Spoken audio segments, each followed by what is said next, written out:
Now I'd like to introduce you to our speakers. We're doing a nice panel session. So first off, we've got Marie Smith here. She's the Director of Revenue Integrity at Kootenai Health. And then we have Meranda Adams here. She's a manager at Wipfli. And then we have Jeneisa Sudbrink. She's the COO at InlandRCM. And then David Imus, Senior Manager here at Wipfli. I'll turn it over to you guys. Great. Thank you, Cal. So to end the day here, we have a panel discussion. Like Cal said, my name is David Imus. I'm a Senior Manager at Wipfli. I'm a CPA there at Wipfli. We specialize in helping you reach the goals that you absolutely can't miss. And our panelists will kind of give you a little bit of their curriculum vitae here as we get into the questions. So we're just going to dive right into it. The first question has to do with the theme of this year's conference, which focuses on uniting finance, operations, and clinical teams to drive both financial and patient outcomes. So the question for the panel is, from your perspective, what makes communication between billing and clinical teams so critical to achieving that goal? Marie, we'll start with you. Yes, you will. Working with billing, rev cycle, and clinical teams is really important. Your clinical team is the one that knows what they're doing, the services that they're providing. And then the billing and the rev cycle side knows what words need to be used, what CPT codes, what charges we can put on the account. And it's just critical that you've built relationships between rev cycle and your clinical teams so that you can go to them and say, hey, we don't get paid for this anymore. Is this something that we really need to do? Can we make up that revenue somewhere else? One of the examples I always think of is in the Pacific Northwest, everybody gets vitamin D tests and nobody wants to pay for it. So what words does our provider need to put into that documentation so that it's something that we can actually charge and get paid for? And so finding those things, the last session was great with those dashboards, finding those things that you can go and talk to somebody and let them know the struggles, it's just the most valuable piece that you can do. So. Yeah, absolutely, I agree. Like an ice cream cone, Adam says. Okay, so I think I agree with what you're saying, Marie, and I think that the other piece that's so valuable is that we all play critical roles, right? And we're experts in our own industry, or in our own piece of the industry. But it takes the collaborative effort and continually maintaining that relationship, going back, providing traction and feedback. Maybe providing positive feedback if something's going well. You figured out the diagnosis code that gets the vitamin D deficiency paid. Or maybe it's that, hey, we haven't moved the needle. Can you help us understand? So we can remove the barrier and we can start to gain traction in a positive direction, because as it continually gets more complicated, that collaboration becomes more and more vital. Yeah, no, completely agree with what you guys are saying. And just from a financial perspective, there's always that risk that we're leaving money on the table. And I mean, it really is a full circle from the billing and patient financial services to our providers.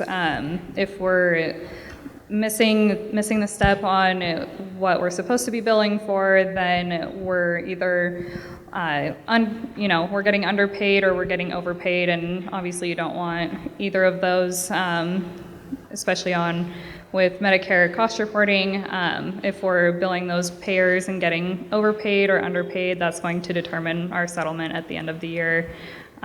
So we just want to make sure that we're being cautious with, that documentation and understanding what we're supposed to be billing. Great. In your experience, what role does technology or data transparency play in helping clinical staff understand the financial impact of their documentation? Yeah, so I love this one because in our industry right now, we're constantly evaluating all of this technology that's being put in front of us. And what I feel like we've learned in our experience at InlandRCM I talked about this a few months ago. When you're using technology, it's meant to be used as a tool. So oftentimes we're going and we're looking and we're seeking because we have a need that we need to immediately fill. Typically, it's to try to replace a staff member, right, or to do more with less. And so we look to technology to be the answer. But what we're identifying is, thank you for the cues.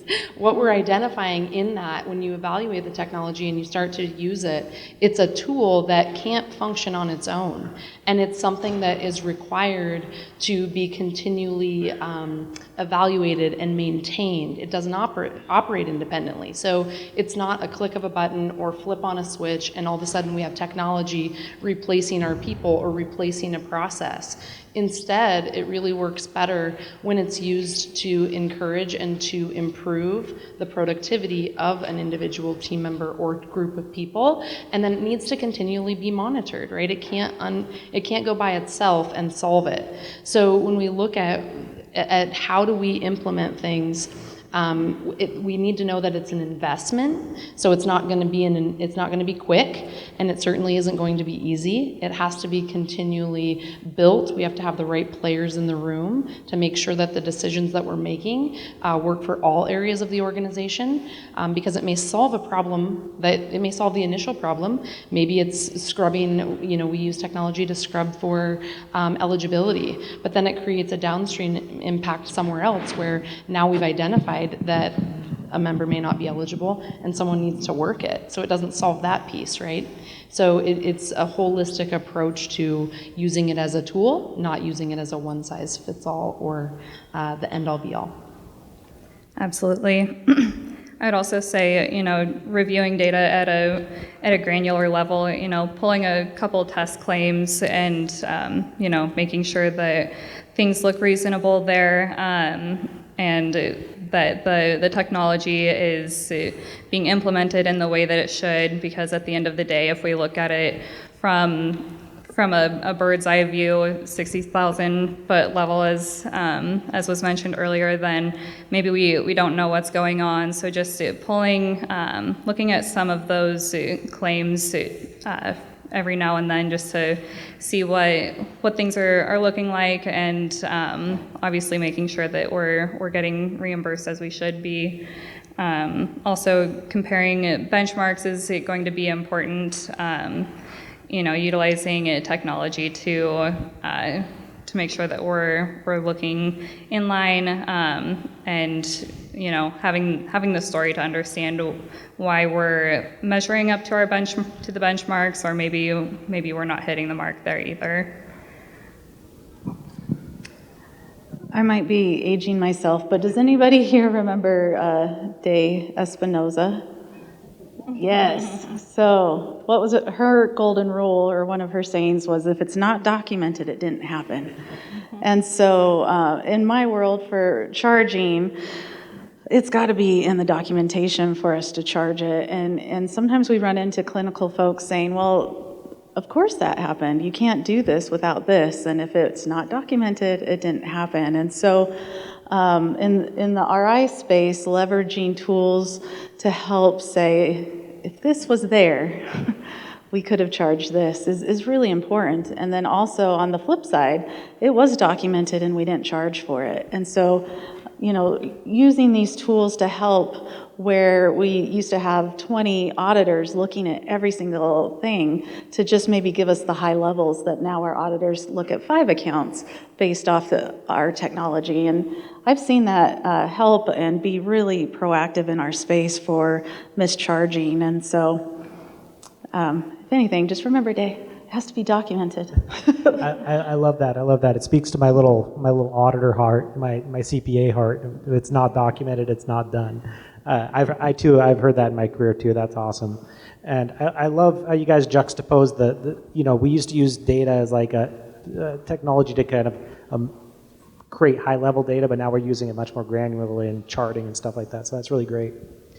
So my third question is, when a process or department consistently underperforms, how do you approach accountability in a way that drives improvement without damaging trust or morale? So far, these have all kind of been good cop questions. This is kind of our bad cop question. Yeah, I would... Oh, sorry. Okay, is that better?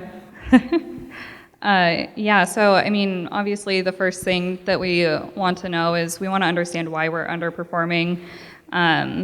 We also want to make sure that we come in from, from having a good level of understanding. But, if we don't understand why we're underperforming, then we're more likely to point fingers, make assumptions as to what's going on, and we don't really know the full story. So that's where that component of communication and just keeping an open level of communication is going to be very key here, just because these can be uncomfortable situations. You want to try and come at it from a good perspective. You also want to show that you're supporting your team, supporting your colleagues, while still establishing accountability, because if there's no accountability, then no one's taking responsibility for what's going on in the organization. People are driven by goals, deadlines, and rewards. I think it's important to establish goals with your individual teams, and if these goals are accomplished, then it's great to set up a reward, whether it's a gift card or a coffee, or something else that really just makes the team or the colleague themselves feel valued and appreciated. I like the coffee card idea.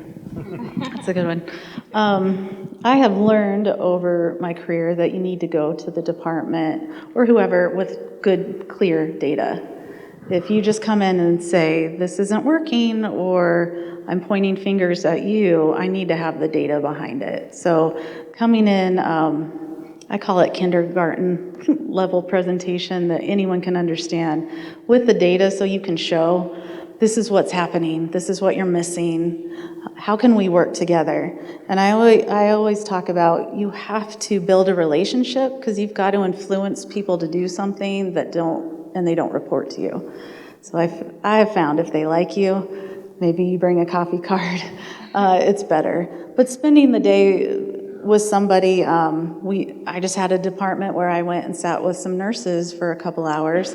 I could tell they were irritated I was there, but as I just kept talking and asking questions and writing notes, they started just sharing everything. They shared a tip sheet they hated that ended up being one I wrote. So you learn lots of things, but once you build the relationship, it's easier to work with somebody and figure it out. And I do think it's easy for us to make assumptions. Stop times on MR. It seems like an easy thing that a nurse should be able to do all the time. But when you go sit with them and see what they're doing, now you have a different perspective. And so you can kind of build that relationship but work together to try to fix things. And then if it works out, they remember you, and if something else comes up, they know who to call. So building relationships to me is a big part of it. And I would tag on to that, Marie. I would say that if you go and you bring data and you share with them where they may be underperforming, you ask for their input and their engagement and understanding. Do they know the metric that we're talking about and why it's important? Do they agree with being graded on that metric? And maybe there's an opportunity for us to look at interpreting it a different way or helping them understand why it's important, and then going back, the follow-up. I feel like that's huge. So we show, hey, we have a problem, but then they may not hear from us for the next couple of months until the next problem arises. Instead, giving an opportunity to meet and to have an established boundary that, hey, we're going to share information or we're going to connect. If we don't have anything to go over, great, we can share successes then, right? But then you continue and you maintain that relationship with those departments so that when they have an issue, they will come, they will share. Or if what was put into place or implemented is no longer working, you know that too. So I think that keeping that door open is also very vital. 100%. Great answers. So keeping with our theme of kind of bridging gaps and building bridges, especially between finance and the clinical side, from your point of view, what's the best way to communicate financial education to clinicians so they see it as empowering rather than just an administrative burden? This is a tough question, I think, for a lot of facilities, because clinicians really just want to do that to do their job. I think that was established earlier, and the financial burden really isn't something that they feel that they should be concerned with. But I mean, it's something that everybody should be concerned with in the organization, as far as I'm concerned. It's something, I know it's a foreign language to them, so just expressing to them that it is important to the organization. It helps the facility stay open. Maybe it helps afford brand new, nice equipment. There's a lot of great things out there that we can afford with, with the money and reimbursement that we're bringing in. So coming at it from that angle can maybe help encourage clinicians to document better, and going along with that idea that it's a full circle in the world of healthcare, that if they're not documenting, then we're not getting paid. Just coming at it from that angle as well. I would also say, especially in rural communities, it's very rewarding, because otherwise in these rural communities, if we don't have access to healthcare, then they have to travel. Patients and your neighbors have to travel a lot further to get patient care. So I feel like expressing that it is it's still very rewarding to be in this position and providing care to patients. It's something that we're all here for and all passionate about. And I think just from experience, I think one of the things that we've found works really well with providers is, because I think someone earlier was talking about when in these I'm speaking in the critical access environment, sometimes you're dealing with rotating providers. Sometimes they don't understand, maybe they're changing EMRs, maybe they don't know. So starting from a point of, do they recognize that there's an opportunity, but then approaching them and understanding that they are the revenue generator, right? So we're coming to explain to them that we want to get payment for all the great work that you're doing, and so providing the information from a regulatory perspective of why we need the documentation, so that and then showing an example of when it's been done by a peer. They're pretty competitive people, and I think that seeing those things, seeing those visuals, and having that documentation really makes a difference. It sets the tone, and it's not a subjective interpretation of their documentation, but really we're providing proof and examples of how it's been done and been reimbursed. So I'm going to I have a couple canned speeches on this. I always tell people, don't talk to your clinical folks about money, because their head just is like, I'm here to take care of a patient. Well, that's true. You are here to take care of a patient, and part of that care is continuing their medical record. So you have to document what you did, and that includes the charges. If you have to have an order, and you have to have it done, and you have to have a charge to match.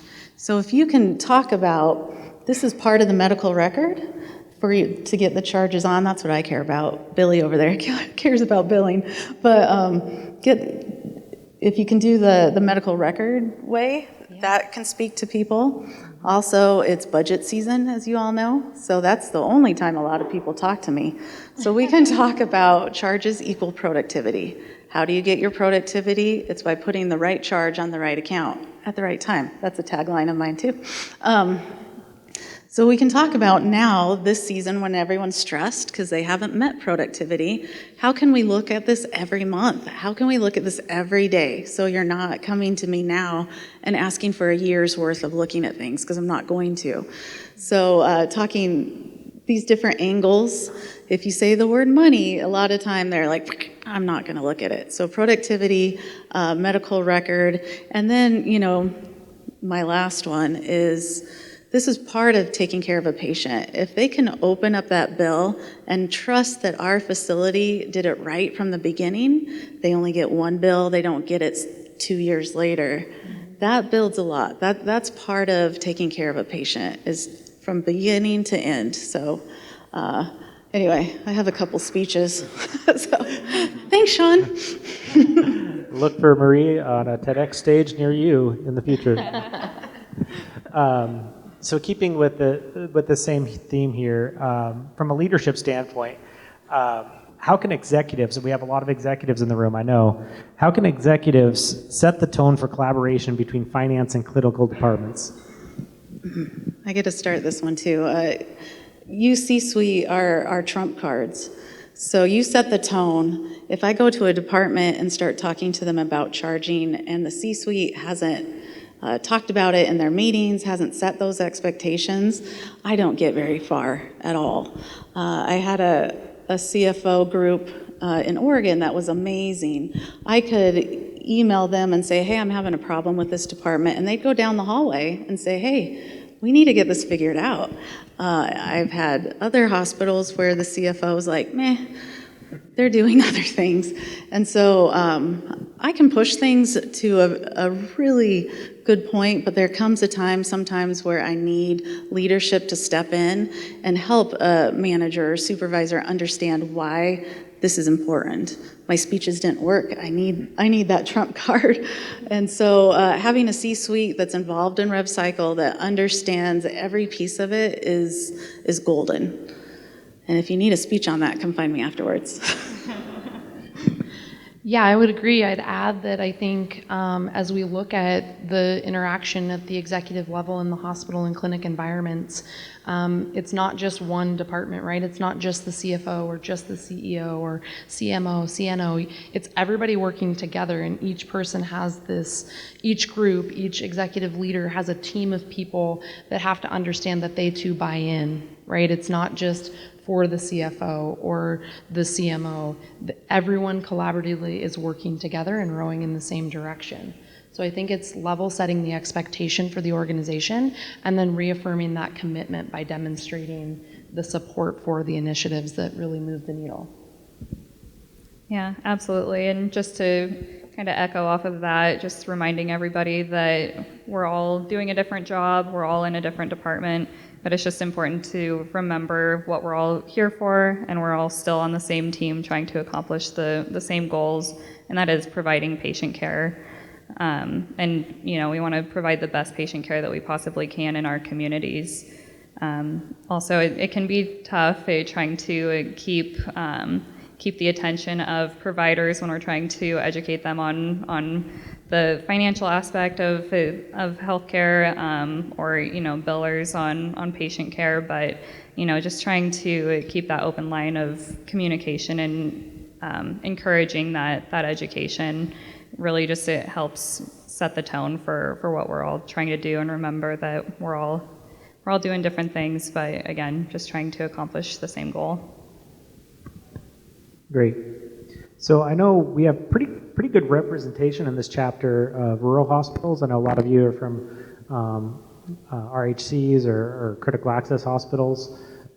So for our smaller rural hospitals with fewer resources, we know resources are super limited as it is. What practical steps can they take to foster this type of collaboration that we're talking about on this stage and accountability without adding new layers of cost?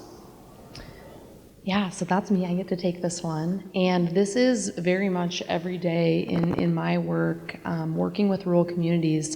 And I'd set the tone by saying, in some of my experience, the team members that I'm working with, and oftentimes in the critical access space, they wear many hats. So we have an IT director who's also volunteering to drive the ambulance, right? I mean, those are things that are happening in the critical access environment.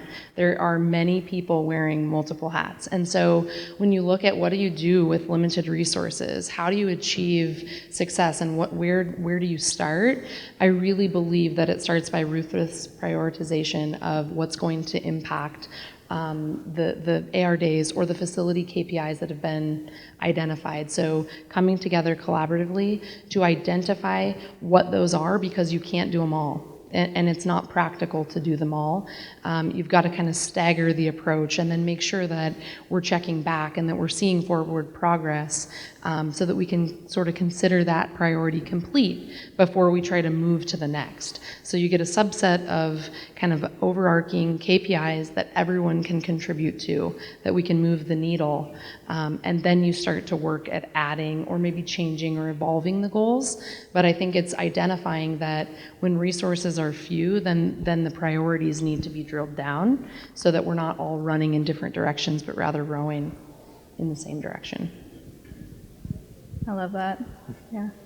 I think it's been mentioned a few times, but just having recurring meetings or huddles with your teams just to establish that collaboration and having those digital platforms. We saw a lot of those charts and tables earlier on that we can make in Excel. I personally love those. I thought they were really great, and I think those can be great topics of discussion, just to, again, encourage that collaboration and maybe talk about things that we otherwise wouldn't be talking about. Also, just encouraging, rewarding each other, giving recognition to associates. Something that I really love is when we do monthly email shout outs, just recognizing individuals or teams on a great job well done on whether it's claims or getting a report submitted or figuring out how to build a new report. I think just giving that recognition is going to just help build the team, make it stronger, and like we're all part of a team. So I started at a critical access hospital in Dillon, Montana, and I know everyone wears 1,400 hats in a critical access hospital, and everyone starts to it's easy to silo because your day is so busy and you have so many things to do. We intentionally, we had a great CFO that saw this, and he made us get together weekly, all the managers and leaders, and each person got to bring up their top issue.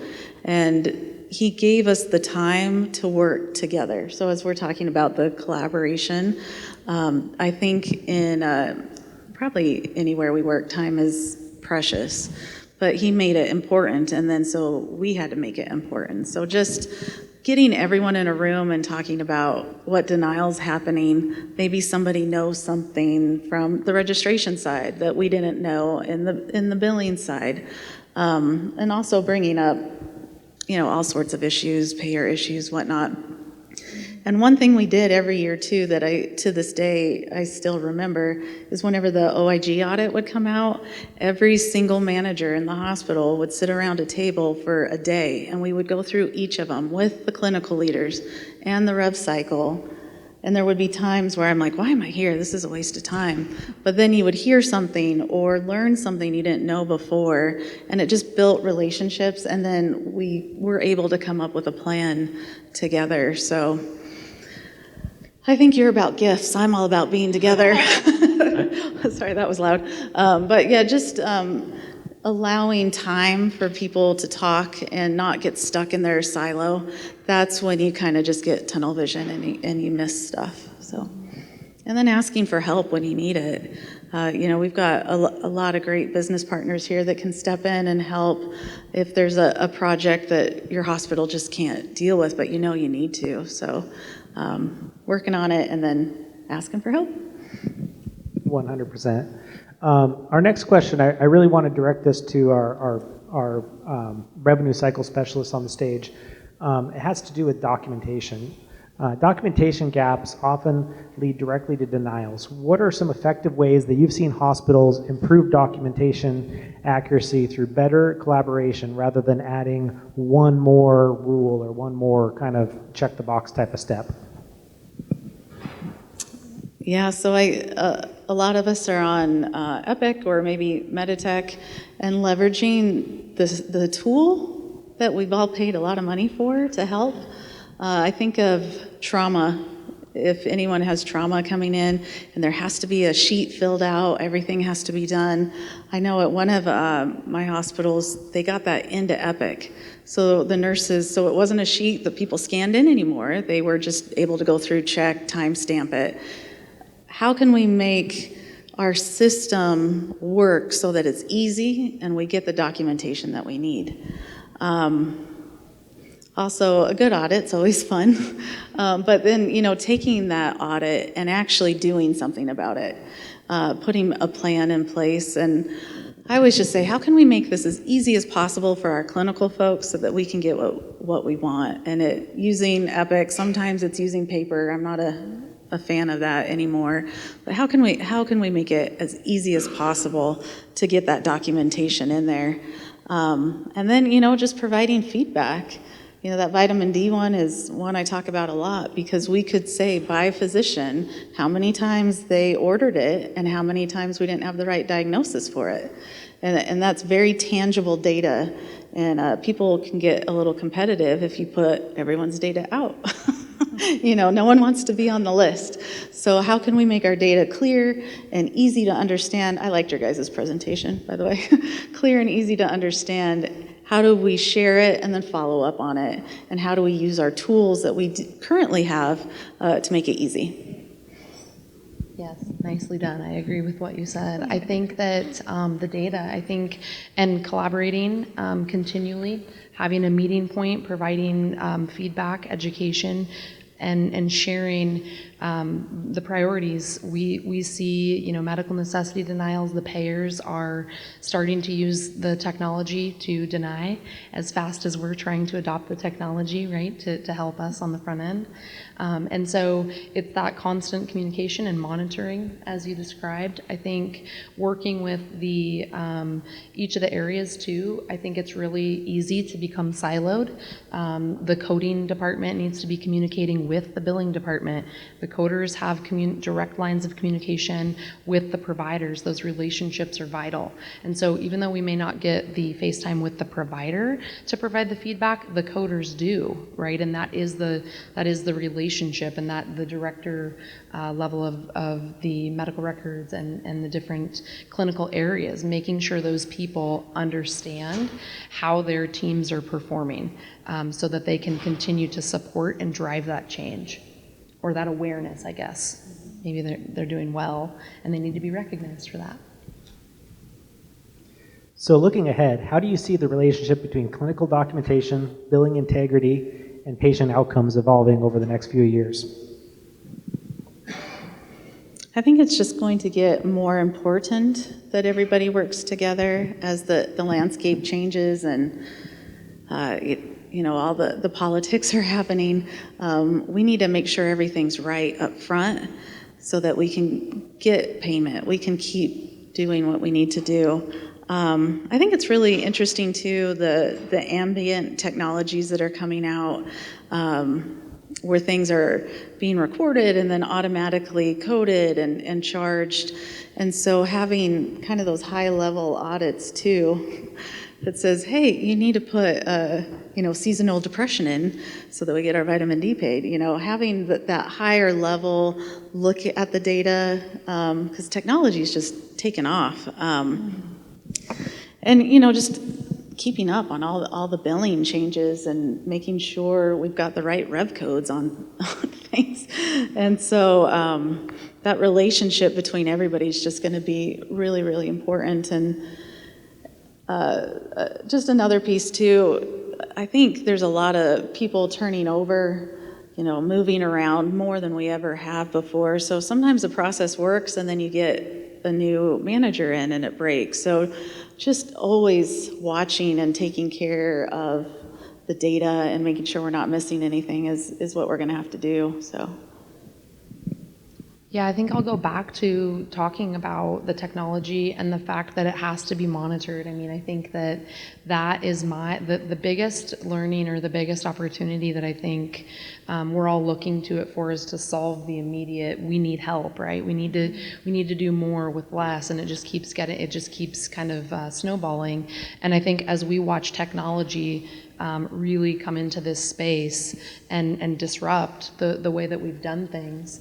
The technology is great, but if it's being put into a process that currently does not work well, we can't expect more or better from the technology. So it really does require an investment. And I think when we look at how we're going to adapt to all of this change, I think we have to come to it with the realization or the realization that it is absolutely going to be an investment of our time, and it's not going to initially make as big of an impact until we've invested in the product itself. So, and that's just, not to turn away from it. I think we absolutely lean in, and I think that it's important that we adopt it. But it is definitely something that has to be a lot of effort put in initially. I like that. I like that what you touched upon about we get stuck in these modes of just react. We need to take the time to plan. Right. I like that. Yeah. So, if each of you could give one piece of advice to a CFO or CNO looking to improve alignment between billing and clinical operations, what would it be? Before you do anything, talk to your revenue cycle. Before you do anything, talk to Marie. Yeah, I think we get a lot of great ideas, especially on the clinical side, like, oh, we're going to do this great new thing and this great new technology, and we're going to hire a massage therapist because it's going to be great. Talk to your rev cycle first. There's rules. We can't have a massage therapist at the hospital. So that's it. If I had a t-shirt, I think I'd write, talk to your rev cycle first. All right, no fun department. No, I agree with that completely. There's a lot of rules, regulations we have to keep up on, and it's always changing.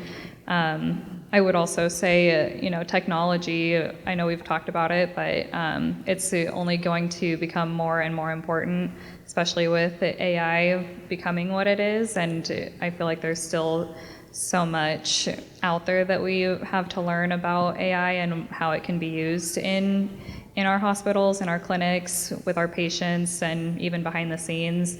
So like Jeneisa said, just leaning into that as much as we can.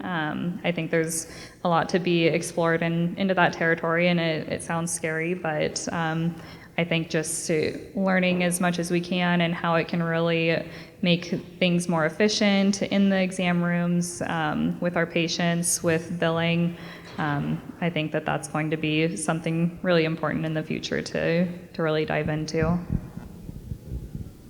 And I think I would say that support to encourage the team members to be creative, to think outside of the box. And we're being challenged in ways that continually get more complicated, right? You solve one problem and 6 more arise. And I think that trying to encourage the embracing of the disruption that our industry is facing, and instead of turning away from, like, you may have thought that I would be turning away from the technology as I've shared some points that it can be, the unintended consequences that it's not as useful as you had hoped for. So then you're further set back, right? But it's instead leaning in and figuring out, so if it doesn't work in the way that we initially designed it to, maybe it's doing something else. So it's continually being okay with not necessarily having the right answer, or not necessarily knowing what the answer is, but collaborating as a team, pulling people together and asking them to provide feedback and to try something. I think that's the advice I would give. Super useful. So we are, that's all the questions that we have prepared, but our panelists would love to take questions from the audience. You have unlimited access to 3 really bright people here, so I definitely recommend taking advantage of that.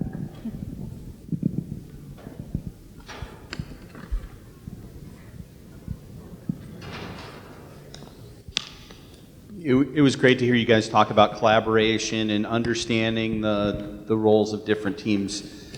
You talked about ambient listening and automated, autonomous coding and those technologies coming into play. Even before that, I think you guys have all been part of outsourcing endeavors that can get in the way of having that collaboration. So I'm interested in what you guys have learned so far and where you still see challenges. Sean was looking at me. I've been part of a rev cycle that was outsourced, and chose to go back to a hospital where I could be connected. Because I am a relationship person, I feel like having people on site, or at least that are knowledgeable of your specific area, make such a difference. Not saying outsourcing can't help. There take my CCIs all day long. But from my experience, being able to just walk over or go on site and talk to a department I'm having a problem with is a lot easier than even virtual. I've been virtual for a really long time too, so it's a different landscape, and I think mixtures can work. It's just knowing what's best for you and your organization, and finding the right partners in it, whether you keep it in-house or outsource, or just find some good technology to help too. So you guys tell I'm being very careful about what I say right now. So I've learned a lot, and I think it's what works best for you too. So knowing where you want to be. Yeah, and I don't think that there is a one size fits all. I don't think that it can always work one way or always work, a different. I think that it's the collaboration that we're talking about or that we're describing is really understanding the places where that may be valuable, right? The outsourced option.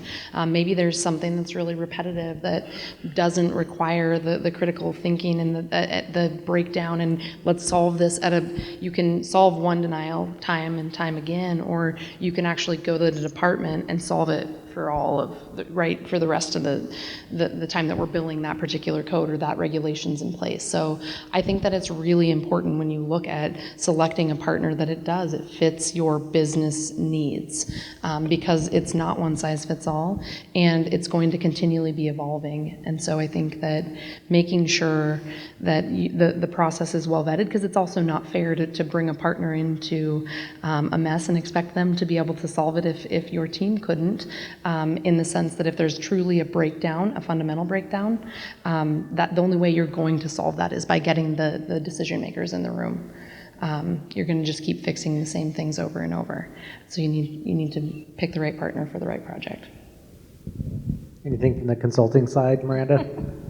Yeah, I mean, I agree with these two. If you do choose to go the outsourcing route, then collaboration, communication is going to be more important as, keeping it in-house.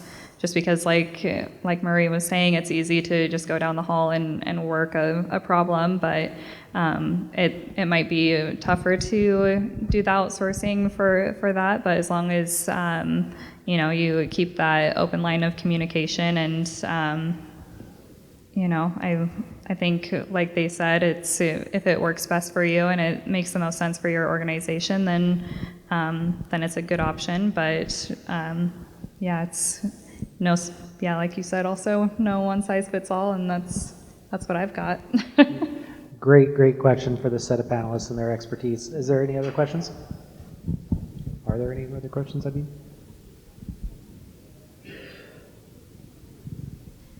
We are right before happy hour. Yeah, everybody's. I don't sense any hurt feelings if we end a little early. So with that, I'd like to thank our panelists, of course.